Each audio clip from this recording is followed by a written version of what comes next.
No nii, Karl-Martin, palju õnne kõigepealt olümpiapääseme kättesaamise puhul, aga ole ja võta regatt tervikuna nüüd kokku, et millised mõtted praegu on?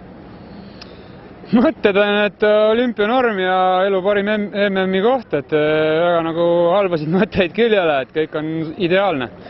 Et kogu see plaan, mis meil Reinuga oli, et vaikselt ja kindlalt minna sinna poole, lõpuks ka realiseerus, et kõik läks väga hästi, et ega see lihtne loomulikult ei olnud, et need olud, mis siin olid, panid mind korralikult proovile ja konkurendid olid ka kõik vormis, et ütleme, liblikad olid kõhus terve nädala, aga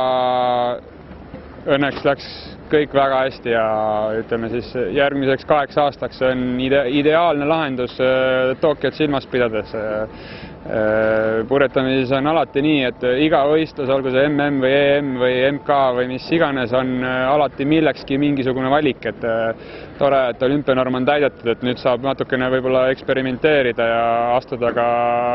arengus sammu edasi, ilma et peaks igal järgneval võistlusel ilmtingimata tulemust näitama ja nii-öelda stabiilsust näitama ja ratsionaalselt lähenema ja üritama 100% kogu aeg vormis olla, et natukene rohkem mänguruumi ja ma usun, et see on pikas perspektiivis väga super asi, et ma olen väga-väga õnnelik.